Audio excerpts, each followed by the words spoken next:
Olá pessoal, sejam muito bem-vindos a mais um podcast do Aprenda Play. Eu sou a Maria Eduarda Pascoal e eu vou conduzir mais essa parte da trilha de marketing e marketing digital. Lembrando que esse conteúdo vai estar disponível tanto no iCloud, no YouTube, no blog, em todos os formatos, qualquer um que você prefira acompanhar. Nessa trilha de marketing e marketing de conteúdo, a gente precisa conversar com as principais referências que estão indicando as tendências aqui no Brasil.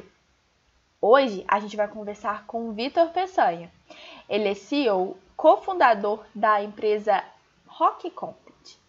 Ela é a maior empresa de marketing de conteúdo aqui do Brasil. E ele tem muitas dicas para passar hoje pra gente. Além de ser cofundador da Rock Content, Peçanha acabou de lançar o livro Obrigada pelo Marketing. A obra vem para dar dicas aos profissionais que querem mergulhar da forma correta nesse mundo. Vamos conversar um pouquinho sobre estratégias de marketing, principalmente focada no digital. Seja muito bem-vindo, Peçanha. Eu espero que você goste da experiência e eu espero também que o pessoal aplique todas as dicas que você vai passar aqui. Opa, é um prazer estar aqui.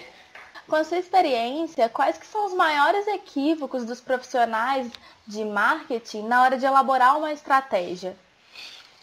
Cara, eu acho que, na verdade, o principal equívoco que o povo tem é não elaborar uma estratégia. Tá? Esse é o erro mais comum, assim, principalmente quando a gente fala de marketing de conteúdo.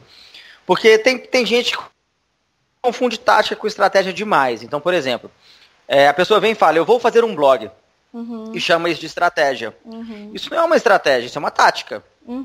Certo? Qual que é a sua estratégia? A minha estratégia é, por exemplo, atrair pessoas com conteúdo através de tráfego orgânico e social, com o objetivo de ter uma taxa de conversão alta em vendas e, consequentemente, diminuir meu custo de aquisição, por exemplo. Certo? A estratégia, ela não responde primeiro o como, ela responde o porquê que você vai fazer algo e onde você quer chegar. Né? Então, assim, esse é o erro estratégico mais comum, é confundir e não fazer uma estratégia de verdade, entendeu? Perfeito. O segundo erro mais comum é as pessoas olharem para as métricas erradas, que é bem relacionado, né? Se eu acho que fazer blog, se eu acho que ter canal do YouTube é estratégia, eu vou olhar métricas de sucesso relacionadas a fazer blog. E não a gerar negócios com um blog, né? Então acho que esse é o erro mais comum que eu vejo. Ótimo. Muito se fala sobre transformação digital e sobre não diferenciar os meios online e offline do marketing, né? Você particularmente acha saudável uma empresa focar só em marketing digital, deixando o offline de lado? Como que você acha que deveria ser essa condução aí do marketing? Eu acho que depende do momento da empresa, tá? Eu acho saudável você fazer só o digital, se o digital fizer sentido para você. Na verdade, sim, eu acho saudável você escolher somente um meio, somente um canal, se você, por exemplo, só tiver recursos para tal, entendeu? Mas eu defendo que, sempre que você tiver recurso e capacidade, use o máximo de canais que façam sentido para sua empresa. Tá? Então, por exemplo, tem muita empresa que usa só o digital. Tá? A Rock Content é uma empresa que usa só o digital, com uma leve exceção para presença em eventos, né? E a gente conseguiu crescer o tanto que a gente cresceu. Perfeito. Tá? Então, eu acho saudável, mas não quer dizer que é a única solução. Não quer dizer que o offline morreu. Se o offline fizer sentido para você, faça. Tá? A vantagem do digital para quem tem menos recursos, é o que eu defendo sempre, é que você consegue ter resultados mais assertivos, né? Perfeito. E assim, hoje o inbound marketing, marketing de conteúdo, ele está muito sendo praticado pelas principais empresas, né? Você acha que ele está saturado? Eu cheguei a ler um artigo seu sobre a saturação de informação, que a gente passa por épocas que tem esse pessoal que tem esses discursos meio apocalípticos, né? E sobre essa linha de raciocínio ainda, com tanta gente produzindo muita coisa, com tanta informação na internet, quais são as suas dicas principais para se destacar o marketing na internet? Legal. Isso aí é a segunda parte do artigo que você leu. Tá ficando muito grande o artigo, eu vou ter que dividir em dois. Eita. O que eu falo é sempre o seguinte, as pessoas olham e falam, nossa, tem muita coisa sendo feita. Aí vem alguma tecnologia, algum recurso que resolve esse problema. Né? O que eu digo no artigo, a primeira reclamação feita em relação a existir muito conteúdo no mundo, que tem que ser registrado é na Bíblia. Tem muito tempo. Então, assim, eu sempre acredito que, agora a gente está vivendo um novo boom de conteúdo, que é a mesma coisa que uma pessoa na época de Gutenberg, quando a prensa foi criada, sentiu. E surgiram os recursos. Irão surgir novos filtros. Irão surgir novas maneiras de se classificar conteúdo. Os próprios algoritmos do Facebook, LinkedIn, é um filtro nesse sentido. Do Google, são filtros. Isso.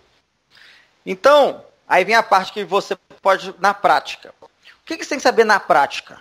Os filtros atuais, eles conseguem levar a uma, a uma granularização muito grande de audiências, algo que não era possível sem ser na internet. Então hoje eu consigo fazer segmentações de conteúdo e entregas de conteúdo para nichos cada vez mais específicos. Tá? Então, para quem quer investir no marketing de conteúdo, quem quer investir no inbound marketing, a dica é entender que hoje você consegue atingir nichos muito específicos que não estão sendo supridos com conteúdo. Essa é entender os filtros, usar de segmentação e usar isso a seu favor. Tem muita gente aí que não recebe conteúdo no nível que precisa, porque eles não estão sendo atacados de verdade, porque ainda existe uma mentalidade das pessoas tentarem alcançar a maior audiência. Perfeito. Tá?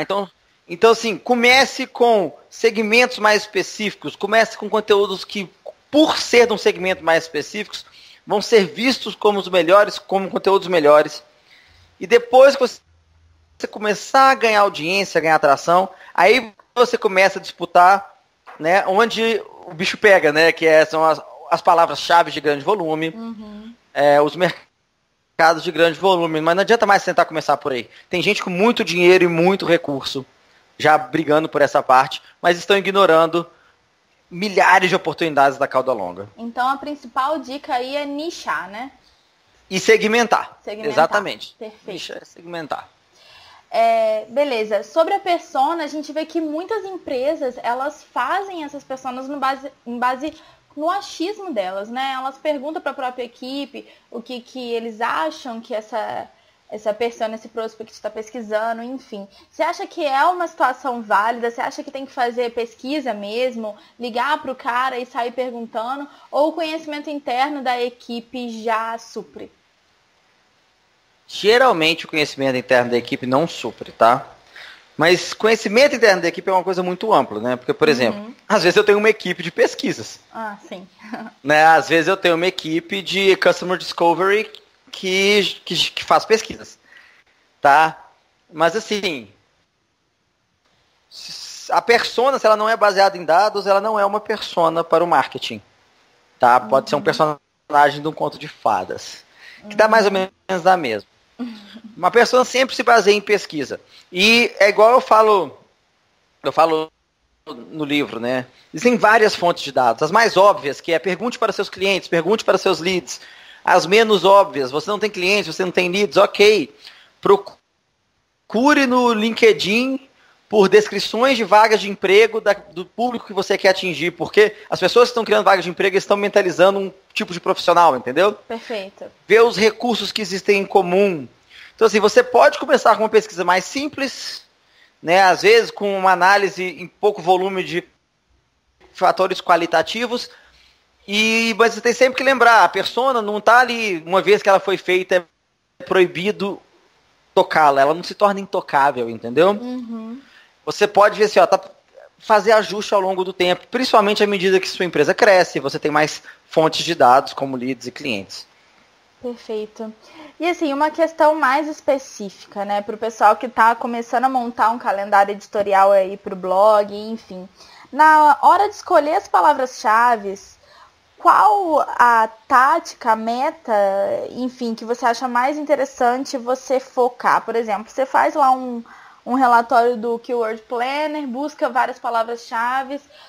qual parte você acha que a pessoa tem que prestar mais atenção? Quantidade de busca, facilidade de ranqueamento, relevância? Qual a linha de raciocínio que ela tem que levar em conta para escolher a melhor palavra-chave? Certo. Primeira coisa, alinhado com a sua estratégia. Lembrando, estratégia, o seu objetivo. Segunda coisa, direcionado para a persona. Tá? Terceira coisa, estar dentro de uma jornada de descoberta e compra. Perfeito. Tá? Eu sempre falo que um bom conteúdo não é aquele que é o bem feito, não é aquele que tem a maior produção com os atores e mais dinheiro. É aquele que resolve o problema de uma pessoa específica no momento que ela precisa. Perfeito. Então, assim, você tem que ter isso em base para daí escolher as palavras-chave. Na hora que você for escolher as palavras-chave, você vai pegar volume, né, e competição. Se você está começando agora, é aquela questão que eu falei dos nichos e segmentos, né? Ache as palavras-chave que dentro desses fatores de jornada, etc., possuam menos competição e que você possa ter mais chance de ranquear. Faz o que eu chamo de estratégia de cobertura. Pegue várias palavras-chave de long tail, né, de cauda longa, e cubra todos esses termos para você ter um tráfego vindo de várias fontes. E é uma maneira saudável de começar e já alinhada com objetivos de negócio. Tá? Porque muita gente tenta pegar assim, onde está o volume, onde está a competição, e esquece a jornada de compra, o funil de marketing, por aí vai. Perfeito. Lá na empresa a gente teve uma experiência nesse estilo, a gente faz com várias palavras-chave, mas a gente tem uma específica que é um modelo de briefing que ele tem uma alta busca, uma quantidade boa, e aí quando ele sai um pouquinho do ranking, a gente já sente na pele assim a diferença. Eu sei exatamente como é que é isso. Bom, beleza. Sobre o funil de vendas, dentro dos fluxos de nutrição, existe uma estratégia específica para passagem de nível, né? E aí eu queria que você desse algumas dicas, assim, alguns hacks para o pessoal de como que eles fazem essa passagem de nível. Lá na empresa, por exemplo, a gente coloca um e-mail com um conteúdo específico e alguns outros falando, quero receber esse e-mail, quero continuar recebendo os e-mails da Eclipse, enfim. Quais outros hacks que você poderia indicar para o pessoal para passagem de nível aí dentro desses fluxos de nutrição? Mas passagem de nível em termos de em termos de qualificação de lead? Não, na jornada do cara. Isso. Tá, é só porque nem sempre fluxo de nutrição é necessário. Não, beleza. Quais são minhas dicas, assim, básicas? Você tem que ter muito mais conteúdo de topo de funil do que de meio, do que fundo de funil, né?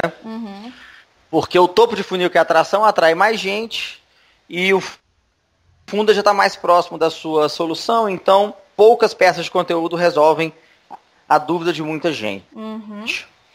Tá? Quanto mais fundo no funil, quanto mais para baixo no funil, mais você deve colocar, maior deve ser o custo para a pessoa consumir essa informação. E lembrando que custo não é dinheiro, custo é a dificuldade de ele acessar a informação. Então você põe mais e-books de meio de funil e o pagamento é informação pessoal para você gerar leads. Né? Toda peça de conteúdo tem que tentar levar a pessoa para uma outra peça de conteúdo da próxima etapa do funil. Não é forçar a pessoa, mas, por exemplo, você está lendo um texto sobre funil, põe um CTA lá no meio, põe um formzinho lá no meio, para a pessoa preencher e baixar um outro material, para tentar pegar quem já quer ir linearmente na jornada, né? Então, tudo isso funciona muito bem. E, claro, uma vez que você conseguiu capturar o e-mail da pessoa, você tem um fluxo de nutrição, uma série de disparos de e-mail que tenha conteúdo útil e que também segure a mão do cara e fala, você vai ler A, B e C, e se ele passar por isso tudo, ele vai estar melhor qualificado e ele já vai ter entendido melhor o processo dele de tomada de decisão de compra. Bacana demais. E assim, agora sobre os projetos que vocês fizeram aí dentro da ROC. Geralmente a gente trabalha toda a força voltada para um domínio, pelo menos nas empresas que não são a ROC, né? Que vocês já estão num tamanho estrondoso, já tem uma equipe incrível. Eu brinco com as meninas que a cada hora tem uma pessoa nova, eu não consigo mais saber com quem que eu converso, de tanta gente. Então, assim... Isso é verdade. por exemplo, lá na empresa a gente tem 2 domínios diferentes. E a gente chegou à conclusão que a gente precisava focar os esforços para um domínio só. Pela força, pelo braço que a gente tem. E vocês têm vários projetos, o Saia do Lugar, o próprio marketing de conteúdo, inteligência rock content. Eu queria entender um pouquinho desse início de vocês enxergarem a necessidade de criação de um novo projeto. Claro, então vamos lá. O nosso projeto principal é o marketingdeconteúdo.com. É o nosso blog. Desde o início, tá? A gente usou um domínio próprio em vez de usar rockcontent.com/blog, porque o assunto que a gente estava tratando era muito novo, não se falava disso, e a gente queria se posicionar de maneira mais neutra na educação do mercado. Perfeito. Isso foi em 2013, quando eu abri a empresa, tá? Esse é o nosso blog principal, assim, a maioria estrondosa do nosso tráfego vem daí. A gente tem um outro blog que é o Comunidade, porque a gente tem uma outra pessoa que não tem nada a ver com o nosso cliente, que é o nosso redator, que também é cliente nosso, né? A gente precisa deles para funcionar. Ok. Além disso, o Saia do Lugar, na verdade, é um hack muito legal. Que é o seguinte, você quer aumentar muito o seu tráfego muito rapidamente, compre um site. O Saia do Lugar a gente comprou, entendeu? Eita. Legal demais. Veja. Esse é o growth hack de primeira. Compra um site que já tem tráfego, seu tráfego dá um salto. E a gente não ia sacrificar o Saia do Lugar, porque ele tem uma pegada um pouco diferente, mais focada em empresários do que marketing em si. Aí depois a gente resolveu fazer alguns domínios mais específicos, que é o inteligência, que tem relacionado com as nossas pesquisas. A gente tem um núcleo aqui só de pesquisa, que é ótimo para geração de lead e autoridade. Perfeito. E o que a gente chama de marketing hackers, que é um medium que é focado mais em diretores de marketing, gente mais alto nível, tá? Mas assim, o Saia do Lugar foi comprado, comunidade é para outra persona. O hackers e o inteligência, eles são mais uma fonte separada, mas que a gente usa muito do que tem neles no marketing de conteúdo, entendeu? Perfeito. Assim, então, basicamente, é porque vocês têm personas diferentes, completamente diferentes. Exatamente. Perfeito. E aí, sobre os KPIs que a empresa vai acompanhar, quais são as suas principais dicas para essa empresa que está começando do zero? Quais métricas que ela acompanha? Primeira pergunta, na sua estratégia, qual é o seu objetivo, né? Então, por exemplo, porque a maioria das pessoas, claro, vai começar com os indicadores de visita, Gerais. visitante, geração de lead, etc.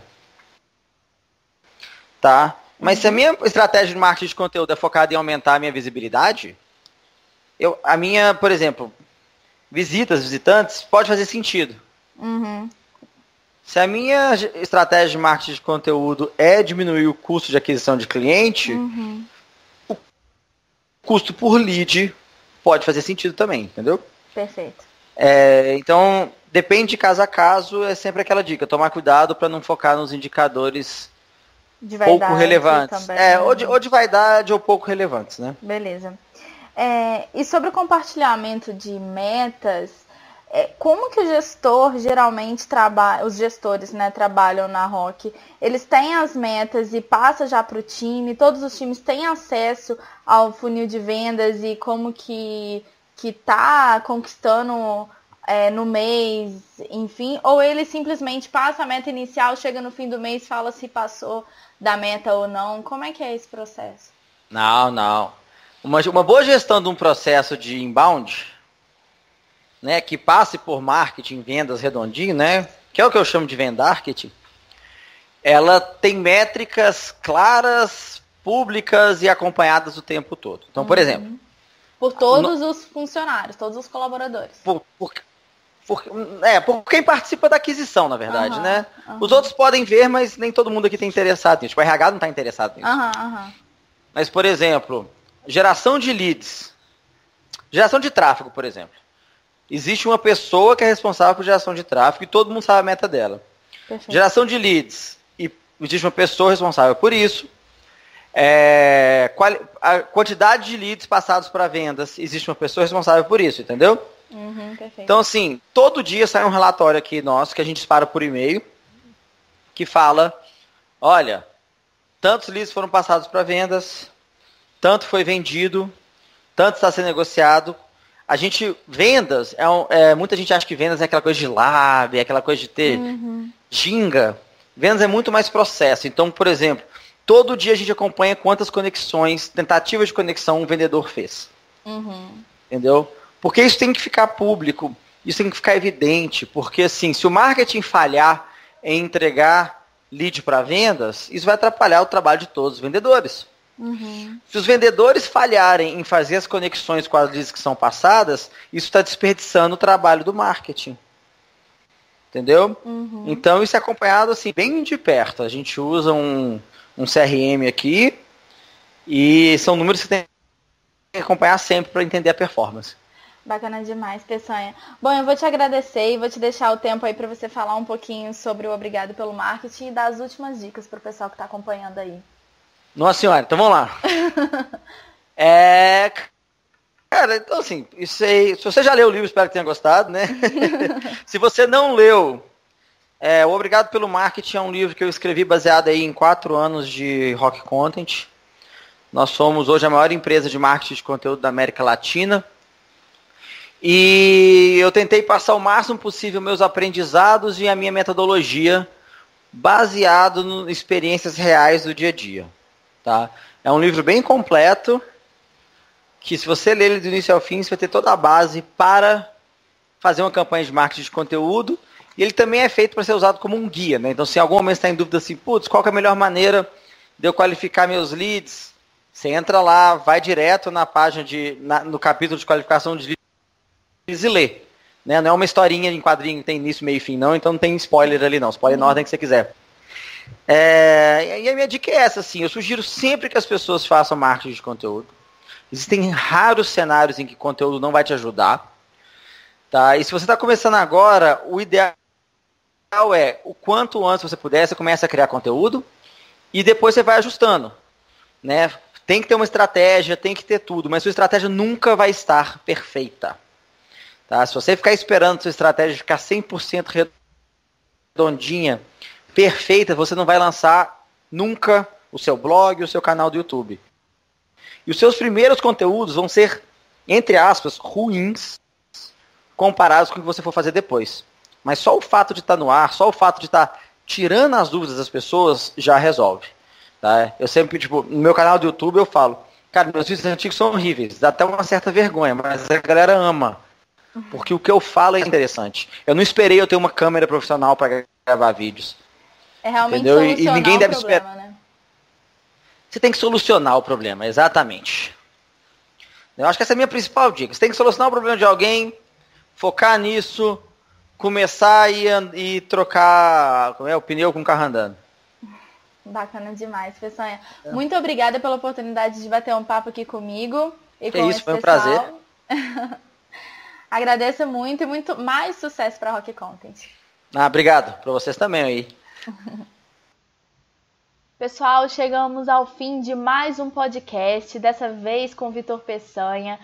Eu particularmente gostei muito do hack do Saia do Lugar, porque a gente sabe que marketing de conteúdo é uma estratégia de longo prazo e quando a gente não tem esse tempo aí, um hack desse ajuda bastante.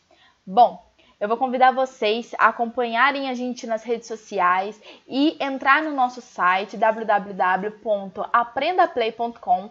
Lá tem todos os nossos conteúdos e os incentivos ao estudo autodidata.